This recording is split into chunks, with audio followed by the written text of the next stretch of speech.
Format நியூமராலஜியின் அன்பு ரசிக பெருமக்களை சந்திப்பதில் மிக்க மகிழ்ச்சி. நிறைய பேருடைய ஆசை, கனவு, லட்சியம் என்ன தெரியுமா?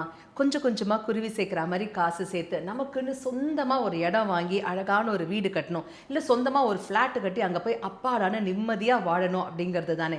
ஆனால் எவ்வளோ பேருக்கு அது பலிக்குது? இங்கே தான் மிகப்பெரிய கேள்விக்குறியே எழுதுங்க. நிறைய பேருக்கு பார்த்தீங்கன்னாக்கா இதோ சொந்த வீடு வாங்கிட்டோம் அப்படிங்கிற ஒரு நினைப்பில் இருப்போம். ஆனால் அது காணல் நீர் மாதிரி காணாமலே போயிடுது இல்லையா? கையில் காசு இருந்தும் கூட எவ்வளோ பேரால் சொந்த வீட்டில் போய் நிம்மதியாக வாழ முடியுது? சொந்த வீடே வாங்கி இருந்தாலும் கூட பலருக்கும் அதில் போய் வாழ முடியாத நிலை ஏற்படுது இல்லையா? அப்போ இதெல்லாம் சொல்லக்கூடிய சூட்சமம் என்ன? இதற்கு தீர்வுதான் என்ன? இது குறித்த நிறைய விளக்கங்களை நமக்காகவே எடுத்துரைப்பதற்காக நம்ம அரங்கிற்கு வருகை தந்திருக்காரு ஃபார்மேட் நியூமராலஜியின் தந்தை டாக்டர் மகாதன் சேகர் ராஜா அவர்கள். வாங்க நேயர்களே, சார் சந்திப்போம். வணக்கம் சார். வணக்கம்மா. சார், சொந்த வீடு அப்படின்னு சொல்லும் போதே மனசுக்குள்ள ஒரு சந்தோஷம் வருது இல்லைங்களா? ஏன்னா வாடகை கொடுக்கணும், ஓனருடைய டார்ச்சர், இது பண்ணாத அது பண்ணாத, ஆணி அடிக்காத, இந்த மாதிரி எந்த ஒரு கட்டுப்பாடும் இருக்காது. நமக்கான வீடு, நம்முடைய வீடுங்கிற ஒரு ஆசை இருக்கும் சார். ஆனால் நிறைய பேருக்கு பார்த்தீங்கன்னாக்கா சொந்த வீடு ஒன்று வாங்கவே முடியறதில்லை. அதில் ஃபினான்ஷியல் கன்ஸ்ட்ரெயின்ட் இருக்கு.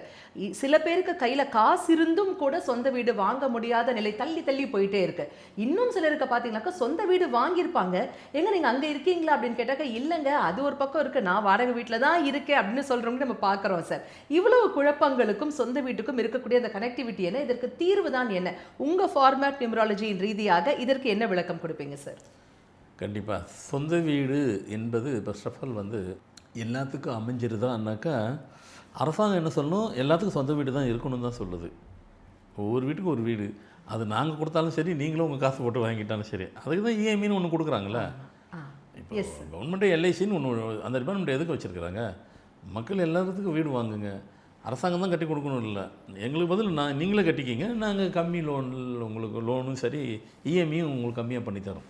லாஜிக் அதுதான், கான்செப்ட் அதுதான். ஆனால் சப்ஜெக்ட் என்னென்னா, அது எல்லாத்துக்கும் சாத்தியப்பட்டுருதா அப்படின்னு பார்த்தாக்கா அதுதான் இல்லை. சில பேர் வாங்குகிறாங்க, ஆனால் அவங்க அங்கே இருக்க முடியல. சில பேர் வாங்கிறதுக்கு முயற்சி பல வருஷமாக பண்ணிகிட்ருக்குறாங்க, முடியவே இல்லை. அதையும் தாண்டி சில பேர் வாங்கினா கூட இருக்க முடியறதில்லை. சில பேர் வாங்குகிறாங்க, ஆனால் அவங்க வெளிநாட்டில் இருக்கிறாங்க. அதில் ஒரு லாஜிக்காக இருக்கும், அவங்க வெளிநாட்டில் இருப்போது அந்த வீட்டில் அவங்க இருக்க முடியாது, வாடகை விட்டுறாங்க. அப்படி பல வருஷமாக இருக்கிறாங்க. சரி, வாடகை வரட்டுமேன்னு சொல்லி நம்ம வந்தால் போனால் நம்ம ஒரு வீடு இருக்குன்னு நினச்சிக்கிட்டு போயிடலாம். இங்கே பக்கத்திலே இருப்பாங்க, பக்கத்து தெருவில் தான் இருப்பாங்க, இவங்க வீட்டுக்கு இவங்க போக முடியாது. அப்போ பொதுவாக ஒரு வீட்டினுடைய சப்ஜெக்ட் என்னன்னாக்கா, ஒரு வீட்டுக்குள்ளே எனர்ஜி ரொம்ப முக்கியம். சில பேர் நீங்கள் ஒரு வீடு இருக்கும், அந்த வீட்டில் யார் வாடகைக்கு போனாலும் அவங்கள வாழ வைக்காது, அந்த வீட்டில் அவங்க இருக்கவே முடியாது. இன்னும் சில பேர் வீட்டுக்கு போகிறதுக்கு முன்னாடி வரைக்கும் நல்லா தான் இருப்பாங்க, அந்த வீட்டுக்கு போனால் சைக்கவாயிடுறாங்க. இப்போ நான் அந்த சப்ஜெக்டை தான் நான் பேசுகிறேன். இவங்க நல்லா எப்படி இருக்கிறாங்க, அதுக்குறாங்க, காசு வருது, காசு கம்மியாக வருது, ஜாஸ்தி வருது, அதெல்லாம் கூட ஓரமாக இருக்கட்டும். அந்த வீட்டுக்கு போகிறதுக்கு முன்னாடிக்கு நல்லா இருந்தவர் அந்த வீட்டுக்கு போனாவே சைக்கவாயிடுறாரு. சில பேர் பார்த்தீங்கன்னாக்கா வெளியில் இருக்கும்போது நல்லா இருப்பாங்க, ஹாப்பியாக, வீட்டுக்குள்ளே வந்து பயங்கரமாக சண்டை போட்டுப்பாங்க. இது மாதிரி அந்த ஃப்ரக்ஷேஷன் பார்த்திங்கன்னா அவ்வளோதான் இருக்கும். சில வீடு பார்த்திங்கன்னா சரி, அவங்களுக்கு அந்த பிரச்சனை இருக்குது சொல்லிவிட்டு அவங்க வெளியே போயிட்டாங்கன்னு வைங்க, வாடகை தான் விட போகிறாங்க. அடுத்து டெனண்ட்டுன்னு ஒருத்தர் வந்தாலும் அவனும் சைக்கோவாயிடுறான். அதாவது அவங்க தான் இருக்கிறாங்கன்னு இல்லை, அந்த டெனண்ட் அந்த இருக்கும்போது அவன் வெளியே போகும்போதுக்குள்ளே பார்த்திங்கன்னா சைக்கோவாய் வெளியே போயிடுறாப்புல. மன ரீதியான அழுத்தம். அப்போது என்னங்க அந்த வீட்டுக்குள்ளே என்ன பேய்கி இருக்கா அப்படிங்கிற போல அமானுஷம் எதுவும் உள்ளே இருக்கா? அதே கல் மண் செங்கல் வீடு வச்சு தானே கட்டியிருப்பாங்க, கம்பி இதெல்லாம் தானே வச்சுன்னு கட்டியிருப்பாங்க. எப்படி அதுக்குள்ளே போய் இது இருக்கும்? ஏதாவது பில்லி ஏவல் அப்படின்னு நமக்கு டவுட் இருக்குது. அப்போது அது இருக்கா இல்லையா அப்படிங்கிற மாதிரி.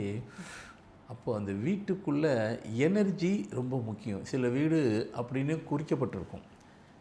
ஆமாம், இந்த படம் இதை வச்சு தானே படம், அந்த படம் 13ஆம் நம்பர் வீடு ரஜினி நடிச்ச கூட ஒரு படம், ரஜினி ஜோதிகா சந்திரமுகி. அங்கதான் கதை. அந்த வீட்டுக்கு யாரும் போகக்கூடாது, பாம்பு, பெரிய பாம்பு இருக்குது. சரி, கதையினுடைய கான்செப்ட் அது தானே. ஆனால் நிஜத்துலேயுமே அப்படி உண்டு. சில வீட்டுக்குள்ளே போனோன்னா சைக்கோ ஆயிடுவாங்க, போகவே முடியாது, இருக்கவே முடியாது. அப்படி சில வீடுகள்லாம் இருக்குது. அது ஏங்க இருக்குது அப்படிங்கிற கேள்வி இருக்கு. அது 13ஆம் நம்பர் வீடு அந்த கனெக்டிவிட்டியா சார்? இல்லை அதையும் தாண்டி ஏதோ ஒரு விஷயம். 13 வீடு இல்லை, அந்த நம்பர் 41 கூட இருக்கும். ஒரு உதாரணம் சொல்கிறேன், 41 கூட இருக்கும். அப்படி தான் லண்டனில் ஒருத்தர் அப்படி ஒரு வீடு, அது ஒரே ஸ்ட்ரீட்டு, ஒரு 10 வீடு தள்ளி தான் அவங்க ரைட் சைடில் இருக்காங்க, அது லெஃப்ட்டில். அந்த வீடு ஆசைப்பட்டு தானே வாங்கியிருப்பாங்க, பல பெரிய வீடு. எப்படி பார்த்தாக்கா அதுக்குள்ளே எப்படி ஒரு 5 2 இல்லை 6 7 கிரவுண்டு கூட இருக்கும். அப்படி ஒரு பெரிய பங்களா புத்தம் புதுசு கட்டி 12 வருஷம் ஆகுது, இன்னும் போக முடியல. அதோட போராடுறாங்க. அப்புறம் என்கிட்ட வந்தாங்க.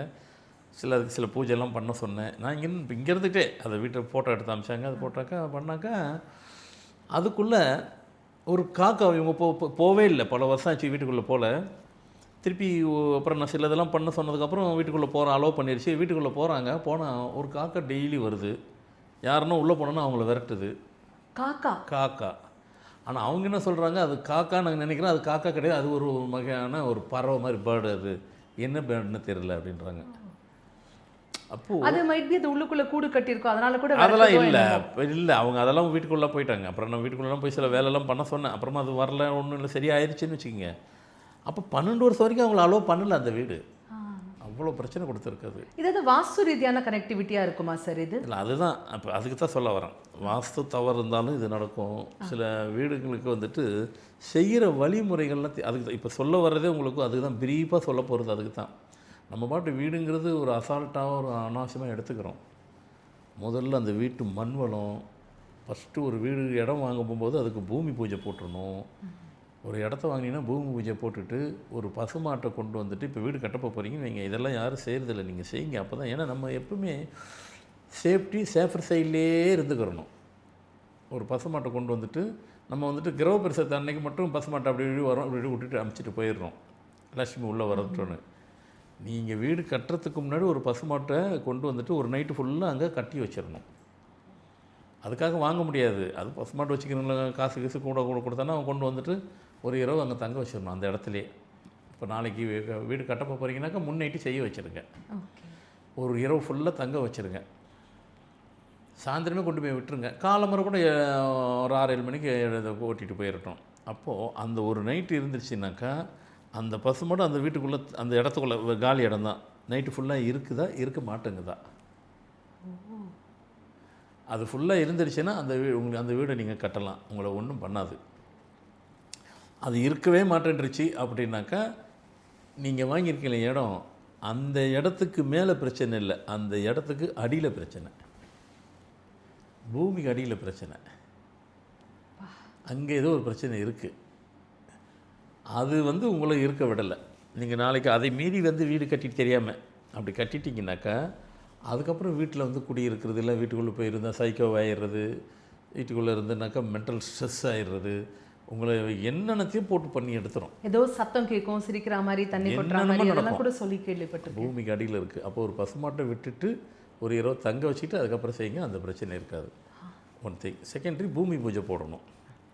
எப்போவுமே ஒரு வீடு கட்டும்போது 3 பூஜை இருக்குது. பூமி பூஜை போடணும். அடுத்து வாசக்கால் பூஜை அதுவும் போடணும். அதை நிறைய பேர் மிஸ் பண்ணிடுறாங்க. வாசக்கால் போகும்போது அப்போ ஒரு பூஜை வைக்கணும். கிரக பிரவேசம், ஒரு வீட்டுக்கு 3 பூஜை அவசியம். ஃபஸ்ட்டு இந்த பசுமாடை முதல் நாள், நாளைக்கு வீடு கட்டப்போ போகிறீங்க, நைட்டு ஒரு நைட்டு தங்க வச்சுருங்க. இல்லை சார், முன்னாள் பண்ணுறதுக்கு நாங்கள் ஒரு 4-5 நாளுக்கு முன்னாடி கூட பண்ணலாமா? உங்கள் சௌகரியம் தவறு இல்லை. அட்லீஸ்ட் ரொம்ப நாளுக்கு போகக்கூடாது, ஒரு மாதம் கழிச்சுலாம் வேணும். அதுக்கு டிஃப்ரென்ஸ் இருக்கக்கூடாது. ஒரு 2, 3, 4-5 நாளுக்குள்ளே அதை வச்சுட்டு அது ஒரு நைட்டு ஃபுல்லாக இருக்கணும். அந்த மாடுக்கு சொந்தக்காரங்க இருக்க வைங்க, கூட இருந்தால் தான் அதுவும் கூட இருக்கும். இல்லை தனியாக இருந்தால் அது இருக்காது. அதுக்கு உரியவர்கள் கூட இருந்தால் தான் அங்கே கண்டுபிடிச்சிடலாம். நீங்கள் சில இடத்துல அந்த மாடே மிரளுதா, நம்ம மிரளுதுனாக்கா அது பூமி கடியில் ஏதோ விஷயம் இருக்குதுன்னு அர்த்தம். மேலே படம் பார்க்குற மாதிரி இருக்குது சார். நிஜமாக நீங்கள் சொல்கிறதெல்லாம் கேட்கும்போது எப்பா இல்லைங்க, இதெல்லாம் உண்மை. இது ஏன் சொல்ல வரேன்னா, நிறைய பேருக்கு அந்த ப்ராப்ளம் இன்றைக்கும் இருக்குது. அவங்களால அதை போக முடியல, அது போக விடலை. அதேமாரி இங்கே ஒருத்தர் அமெரிக்கா, இப்போ நான் இப்போ இதெல்லாம் பேசுகிறது எல்லாம் கேட்பாங்க, ஐயா எங்கள் கதை தானே இருப்பாங்க. ஆனால் நான் பேர் ஊரவனா சொல்லுவேன், இதுதான் கரெக்டானு சொல்ல மாட்டேன். அவங்க அமெரிக்காவில் இருக்கிறாங்க, அவங்க வீடு மலேசியாவில் இருக்குது. 15 வருஷத்துக்கு மேலே வீடை விற்கணுன்றாங்க, விற்கவே முடியல. எவ்வளோ பண்ணி பார்த்துட்டாங்க. ஐயா எனக்கு தயவுசெய்து நான் பேர்லாம் கூட மாற்றிடுறேன், எனக்கு பிரச்சனை இல்லை, அந்த வீடை விற்கணும், அதுக்கு வழி சொல்லுங்கள், நீங்கள் என்ன சொல்கிறீங்களோ கேட்குறேன். நான் சிலதெல்லாம் சொல்லுவேன். அங்கே அந்த வீட்டுக்கு போகணும், அப்படி போகிறதுக்கு ஆள் இருக்கா? நீங்கள் அமெரிக்காவில்ன்றீங்க, வீடு விற்கிறது மலேசியா, ஏன்னா அவங்க மலேசியாக்காரங்க, எப்படி பண்ணுவீங்க? என்ன இல்லை, எனக்கு ஆள் இருக்காங்க, எங்கள் சிஸ்டர் இருக்காங்க, பிரதர் இருக்காங்க, நீங்கள் சொல்லுங்கள். என்ன ஒரு மாதம் போக சொல்லுவேன், அங்கே சிலதெல்லாம் செய்ய சொல்லுவேன். செஞ்சு நாங்கள் விற்றுட்டாங்க. அவங்களுக்கு ரொம்ப சந்தோஷம். ஃபோன் பண்ணிவிட்டு பெரிய குட் நியூஸ் சொன்னாங்க. என்னென்ன நான் விற்றுட்டேன்னாங்க. சரி முடிஞ்சுதான் விடுங்க, அதுக்கு தான் அவங்க போகிறாங்க. ஏன்னா அது அவங்களுக்கு சில விஷயம் சொன்னாங்க, அதுக்காக நம்ம பண்ணணுன்ட்டு. அதுமாரி சில விஷயம்லாம் இருக்குது. அதுமாரி அதெல்லாம் நான் நிறைய பேர் இப்போ நம்ம கேட்கும்போது நிறைய பேருக்கு ஆச்சரியப்படுவாங்க. ஆமாம், இப்படி எங்களுதில் இருக்குது, எங்கள் சொந்தக்காரத்தில் இருக்குது, எங்கள் ஃப்ரெண்ட்ஸுக்கிட்ட இருக்குது, எவ்வளோ போராடி பார்த்துட்டு முடியலன்ட்டு. அப்போது ஒரு வீடு பண்ணும்போது நான் சொல்கிறத செஞ்சுக்கிறேங்க. இப்போ கூட நாளைக்கு வீடு கட்ட போகிறீங்கன்னா பசுமாட்டை ஒரு இரவு முழுவதும் தங்க வச்சிடணும். சும்மா போயிட்டு ஒரு 10 நிமிஷம் இருந்ததுன்னா அதுக்கு ஒன்றும் தெரியாது. அந்த ஒரு இரவுக்குள்ளே அது எப்படி இருக்குது, அது அந்த இடத்துல நான் இருக்கவே மாட்டேன், என்னை வெளியே கூட்டிகிட்டு போன்னு சொல்லும். அதுங்களுக்கு தெரியும். ஆமாம், பசுமாட்டுக்கெல்லாம் அது வந்து எல்லா இது தெரியும் அதுங்களுக்கு. அங்கே இருக்க மாட்டேன்னு சொன்னாக்கா நீங்கள் யோசிக்கணும். சரிங்க, இருக்க மாட்டேன்னு சொல்லிடுச்சிங்க, நான் என்ன பண்ணுறது, விற்றுடுங்க. இப்போ இருக்க மாட்டேன்னு என்ன பண்ணுறது? அப்போ நீங்கள் கட்டினாலும் உங்களுக்கு அதை கட்டினா கூட நீங்கள் உங்களுக்கு அது நீங்கள் அதை அனுபவிக்க போகிறதில்ல, அனுபவிக்க முடியாது. சைலண்ட்டாக விற்றுருங்க. ஒன்றும் செய்யலை, அது பாட்டு இருந்துருச்சு, கட்டுங்க. ஃபஸ்ட்டு இண்டிகேஷன் பூமி பூஜை போட்டுருங்க. கட்டி முடிக்கும் போகும்போது வாஸ்துலாம் நீங்கள் பண்ண போகிறீங்க. அதெல்லாம் பண்ணாதுன்னு சொல்ல, வாஸ்து இல்லாமல் எதுவும் நடக்க போகிறதில்ல. வாஸ்துலேயே வந்து கூட பார்த்தீங்கன்னாக்கா வீடு கட்டுறீங்க, கிரவுண்ட் ஃப்ளோர் பண்ணுறீங்க, இப்போ ஃபஸ்ட் ஃப்ளோர் போடுறீங்க, அதெல்லாம் வாஸ்து வேலை செய்யும். கிரவுண்ட் ஃப்ளோர் வந்து ஃபஸ்ட் ஃப்ளோர் போடும்போது என்ன பண்ணுவாங்க அந்த மேஸ்திரிங்கெல்லாம், அப்போ கீழேருந்து மேலே போகும்போது உங்களுக்கு இந்த டம்மி படிக்கிட்டு வைப்பாங்க. டம்மினா கட்ட முடியாது, சிமெண்ட் மூடையாகவே படிக்கிட்டு மாதிரி வச்சுக்கிட்டு மேலே ஏறுவாங்க. அப்படி தானே போக முடியும். அதுக்காக படிக்கிட்டு புதுசாக கட்ட முடியும். அது டம்மி படிக்கிட்டு, அதுக்கு பேர். அந்த டம்மி படிக்கிட்டு கூட லாபம் நஷ்டம் இந்த கேல்குலேஷன் இருக்கணும். சும்மா இவங்க பாட்டு இவங்க வசதிக்கு தேவையில்லாத அதுமாரி அடுக்கி வச்சுக்கிட்டு மேலே போனோன்னா அதுவும் சீக்கிரம் கட்ட விடாது அவங்கள. 6 மாதத்தில் முடிக்கலாம் அப்படின்னா 6 வருஷம் கூட ஆகும். அப்படி நிறைய பேருக்கு இருக்குது. அதனால் அது வாஸ்து. அதனால் ஒரு வீடு கட்டி முடிக்கிறது அப்படிங்கிறது சாதாரண விஷயங்கள் அல்ல.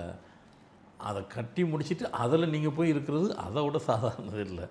அதனால் வீடுங்களுக்கு இவ்வளோ சமாச்சாரம் இருக்குது. சரி, இப்போ இண்டிபெண்டன்ட் ஹவுஸ் நாங்கள் கட்டுறோம் அப்படின்னாக்கா மாடு கொண்டு போய் வச்சு நீங்கள் சொன்ன மாதிரி நைட் எல்லாம் பார்க்கலாம். இப்போ நாங்கள் ஃப்ளாட்டே வாங்குகிறோம், ஆனால் அதுலேயும் பிரச்சனை இருக்கா இல்லையா அப்படிங்கிறத எப்படி சார் கண்டுபிடிக்கிறது?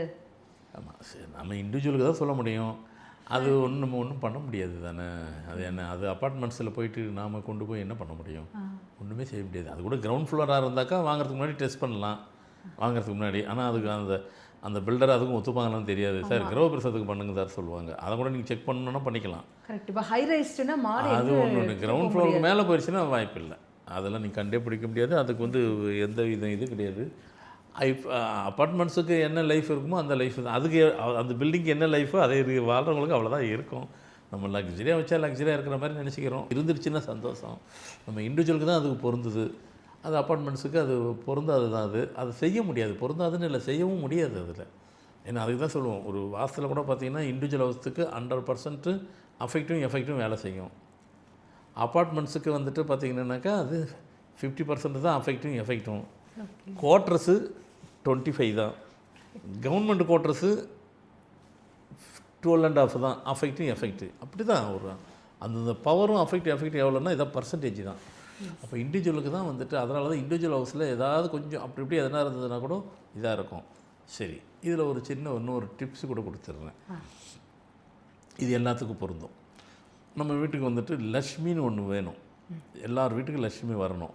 எல்லா வீட்டுக்கும் லக்ஷ்மி வரணும், இருக்கணும் அப்படின்னா நீங்கள் போய் வீடு வச்சுருக்கீங்க. எல்லார் வீட்லேயும் வீடு இருக்குது. சில பேருக்கு இருக்குது, இல்லை இருக்கிறவங்க வச்சுக்கிறீங்க, இல்லாதவங்க கூட வாங்க போகிறீங்க, அப்படி கூட வச்சுக்கிறீங்க. லக்ஷ்மி எங்கே வாசம் இருப்பான் அப்படின்னு பார்த்தீங்கன்னாக்கா காலி மனை, வீட்டு மனை. நீங்கள் வீடே இருந்தாலும் காலி மனை நீங்கள் எங்கேனாலும் வாங்கிக்கிங்க. உங்கள் இடத்துல அந்த வீட்டு மனை அங்கே லக்ஷ்மி இருக்கும். என்னங்க லக்ஷ்மிக்கு அதெல்லாம் தெரியுமா? இப்போ நீங்கள் உதாரணம், நீங்கள் சென்னையில் இருக்கிறீங்க, திருச்சியில் ஒரு இடம் வாங்கிட்டீங்க, திருச்சியில் இருக்கிறீங்க, சென்னையில் ஒரு இடம், நீங்கள் எங்கே வேணாலும் இருங்க, நமக்கு தெரியாது, அவங்களுக்கு தெரியும். அது எப்படி கனெக்ட் பண்ணுவாங்க சார் அங்கேயே? சரி, நான் இப்படி சொல்கிறேன். அப்போ இதுக்கு சரியான பதில் இங்கே இருக்கும். நான் திண்டிவனத்தில் பெரிய கோவில் கட்டியிருக்கிறேன், அது எல்லாத்துக்கும் தெரிஞ்சது. அதுக்கு பின்னாடியே நான் சில இடம் வச்சுருக்கிறேன். அது எதுக்குங்கிறது அப்புறம் விட்டுருவோம். இடம் இருக்குது. நான் ஒரு டாக்கு வளர்த்துருக்குறோம். ஒரு டாக்கு வளர்த்தோம். நம்ம இடம் இங்கே நடுவில் நம்ம இடம் இல்லை, அடுத்து நம்மளுது இப்படியே இருக்குது. இப்படி ஒரு ஸ்கொயராக நம்ம இடம் இருக்குது. அதில் 2-3 பிட்டு நம்மளுது இல்லை. நம்ம டாக்கை கூப்பிட்டு போகிறாங்க அந்த இடத்துக்கு, சும்மா வாக்கிங் மாதிரி கூப்பிட்டு போகிறாங்க. நம்ம இடம் வரைக்கும் வந்துச்சு, நம்ம இந்த ஒரு பிட்டு நம்மளுது இல்லை, அது அந்த இடத்துல கிராஸ் பண்ண மாட்டேங்குது. எப்படி சார்? இது உண்மை. போக மாட்டேங்குது. நடந்து வானாக்கா நம்ம முன்னே போகிறோம், அது வரமாட்டேங்குது, அங்கேயே நிற்கிது. அது புரியல. அப்போது அங்கேருந்து ஃபோன் பண்ணுறாங்க, ஐயா வரவே மாட்டேங்குது. சரி வரலைன்னா பக்கத்தில் கூட்டிகிட்டு அப்படி சுற்றிட்டு கூப்பிட்டு போங்க பார்க்கலாம் அப்படின்ட்டு. பக்கத்தில் அப்படி அப்படி வெளியே வான்னு அந்த இடத்துல உள்ள காலை வைக்காமல் வெளியே சுற்றி அப்படி வந்து வருது அந்த இடத்துல. திருப்பி கொஞ்சம் தொலைவு வருது, திருப்பி இன்னொரு இடது. அப்போ சொன்னால் அது 2 நம்மளுது இல்லை அப்படின்னேன். அவன் அசந்தே போயிட்டார். அதை இன்சார்ஜ் மாதிரி ஒருத்தர் இருந்தார். அது எப்படியும் அதுக்கு தெரியும். நான் அப்போ கூட எனக்கு ஞாபகம் இல்லை அது நம்மளது இல்லைன்ட்டு. அதுமாரி எதுக்காக சொல்கிறேன், நம்ம வீட்டு வளர்க்குற நாய்ங்களுக்கே அதுக்கே வந்து, ஏன்னா அவர் பைரவர், நம்ம இடம் இல்லைங்கிறது ரிஜிஸ்ட்ரேஷனில் தான், அது டாக்குமெண்ட்டில் தான் இருக்குது. அதுக்கு எப்படி தெரியும் அது? இதெல்லாம் உண்மை. ஆமாம், இப்போ நீங்களும் உங்களை செக் பண்ணி பாருங்கள். நீங்கள் எங்கன்னா இடத்த வாங்கிட்டு உங்கள் டாக்குமெண்ட் போயில அது வராது. அது உள்ள உங்கள் பேரில் இருந்தால் தான் அது வரும். உங்களுதுன்னு அதுக்கு தெரியும். அப்போ லட்சுமி தெரியாதா? தெரியும். அப்போ அதனால் எப்போவுமே எல்லோரும் வீடுன்னு ஒன்று வச்சுருந்தீங்கனாக்கா வீட்டு மனன்னு சொல்லி தூரமாக இருந்தால் கூட ஒன்று வாங்கி வைங்க. ஏன்னா அந்த வீட்டு மனையில் தான் அது சரியான இடமா வாங்கணும். அது எப்படி வாங்கணும் இதெல்லாம் வாஸ்து பிரகாரம் வாங்கிக்கிட்டீங்க. ஆனால் வாங்கணுங்கிறது உண்மை. அந்த இடத்துல தான், உங்கள் வீட்டு இடத்துல தான், வீட்டு மனையில் தான் எங்கேனாலும் இருக்கலாம். நீங்கள் எங்கேனாலும் இருங்க, இடம் எங்கேனாலும் இருக்கலாம். உங்களுக்கு வர வேண்டிய லக்ஷ்மி அந்த வீட்டில் அந்த இடத்தில் வாசம் செய்வார். அவள் காலி மனையில் தான் வாசம் செய்வார். சார் எனக்கு தான் வீடு இருக்க, அது வேறு இது வேறு. அந்த வீட்டில் எந்த நேரமும் உங்கள் லட்சுமி உங்கள் கூடலாம் இருக்க முடியாது. வந்து தான் போவாங்க. ஃப்ராக்சர் ஆஃப் செகண்ட் வருவாங்க போவாங்க. இதுதான் கடவுள். மீதி நேரம் எங்கே இருப்பாங்கனாக்கா, உங்கள் வீட்டுக்கு பர்மனெண்ட்டாக வரணும் அப்படின்னாக்கா உங்கள் காலி மணி எங்கே இருக்கும் அங்கே இருப்பாங்க. அதனால தான் பார்த்தீங்கன்னா நல்ல வசதி படைச்சவங்கக்கிட்ட காலி மண்ணெல்லாம் இருக்கும். வீட்டு மனை அது மாதிரி காலி இடம் இது மாதிரி நிறைய வாங்கியிருப்பாங்க. அவங்க மேற்கொண்டு வாங்கிட்டே இருப்பாங்க. ஏன்னு கேட்டிங்கனாக்கா லக்ஷ்மி அவங்க வீட்டில் குடியிருக்கு அந்த இடத்துல. வந்து போவோம், வந்து வாங்கினவங்களே தான் நிறைய பேர் வாங்குவாங்க. சில பேர் அவன் போட்டு என்ன நேற்று தான் வந்தால் இதை வாங்கினா திருப்பி பார்த்தா வாங்கிட்டே இருக்கிறோம். அதுதான் காரணம். அப்போ நீங்கள் கேட்பீங்க, அப்போது இனிமேல் நாங்களும் எல்லாருமே ஒரு வீட்டு மனை எங்கன்னா வாங்கி வைங்க, கரெக்டாக வாங்குங்க. அப்போது உங்கள் வீட்டில் அந்த இடத்துல தான் லக்ஷ்மி வாசம் செய்வாள். அங்கே இருந்து தான் உங்கள் இடத்துக்கு வருவாப்பில் தெரியும். இது உங்களுக்காக உள்ளதா, உங்களுக்காக வாங்கப்பட்டதான்னு கரெக்டாக தெரிஞ்சு உங்கள் இடத்துக்கு கரெக்டாக வாசம். கண்ணிமிக்கிற நேரத்தில் அங்கே வந்து உட்காருவாங்க, அப்படி போவாங்க, அங்கே வருவாங்க. ஸோ அப்போ வீடுங்களுக்கு இவ்வளோ விஷயம் இருக்குது. நான் விட்டாக விஷயத்த அங்கங்கே பின் பாயிண்ட் சொல்கிறேன். நீங்கள் எல்லாத்தையும் ஒரு சேர இதையே போட்டு கேட்டுட்டு இவ்வளோ சமாச்சாரம் இருக்குது. இப்படி இருந்தால் தான் அந்த வீட்டுக்குள் நாம் வந்துட்டு, ஏன்னா நம்ம வீடு வாங்குறதே மகிழ்ச்சியாக சந்தோஷமாக இருக்கிறதுக்கு, அந்த சந்தோஷத்தை நாம் தக்க வைத்து கொள்வதற்கும் அனுபவிக்கிறதுக்கும் வீட்டினுடைய வழிமுறை எப்படி இருக்கணும். வாஸ்து பிரகாரம்லாம் பாருங்கள், அதை எல்லாமே சொல்லி கொடுத்துட்டேன். எப்படின்ட்டு எப்படி இருந்தால் வாஸ்து அதெல்லாம் எல்லாத்துக்கும் தெரிய தான் போகுது. Yes sir. சவுத் ஈஸ்ட்னா அக்னி, சவுத் வெஸ்ட்னா குபேரன், அங்கே தான் பெட்ரூம் இருக்கணும். நார்த் ஈஸ்ட்னா ஈசானியன், அங்கே தான் வந்து உங்களுக்கு வந்துட்டு பூஜை ரூம் இருக்கணும். நார்த்து வெஸ்ட்டு அங்கேயும் பெட்ரூம் இருந்துக்கலாம். ஸோ அதனால் இது பொதுவான காமன். மீதி இப்போ இது ரெண்டுத்துக்கும் நடுவில் கேப் இருக்கும் பாரு, இதுக்கு பேர் தான் நைரதி. அந்த நைரதின்றது 2 இதுக்கும் சவுத்து ஈஸ்ட்டுக்கும் சவுத்து வெஸ்ட்டுக்கும் நடுவில் ஒரு ரூம் வரும், நடுவில் ஒரு இடம், அந்த இடத்துக்கு நைரதி. அங்கேயும் வந்து அது சப்ஸ்டியூட் மாதிரி நம்ம எதுக்கு நம்ம குறைவாக இருக்கும் அதை யூஸ் பண்ணிக்கலாம். இது எல்லாத்துக்கும் பொருந்தும். ஸோ இதுதான் வாஸ்து, இதுதான் திசைகள், இதுதான் கார்னரு. இப்படிலாம் ஏன் பிரச்சனை இருக்குது, இதில் கொஞ்சம் சில இதெல்லாம் கூட இருக்குது. ஒரு வீட்டில் இருக்கிறதுக்கு குடி போகிறதுக்கு அந்த வீட்டில் அமைப்பு வந்துட்டு எனர்ஜெட்டிக்காக இருக்கணும், நல்ல வைப் இருக்கணும்.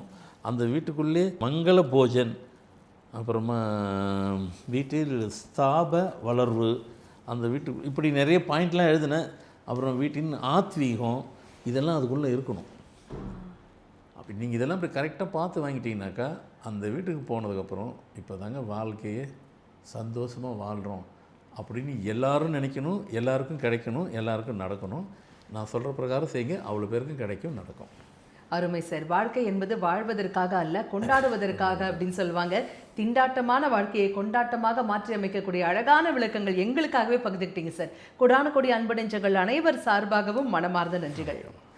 என்னங்க எவ்வளோ சூப்பரான சிம்பிளான ஆனால் பயங்கர எஃபெக்டிவான விளக்கங்கள் நம்ம சார் நமக்காகவே கொடுத்தாரு இல்லையா? நிச்சயமாக ஃபாலோ பண்ணுங்கள். உங்களுடைய கமெண்ட்ஸை நம்ம யூடியூபோடைய கமெண்ட் செக்ஷன்லையும் போஸ்ட் பண்ணுங்கள்.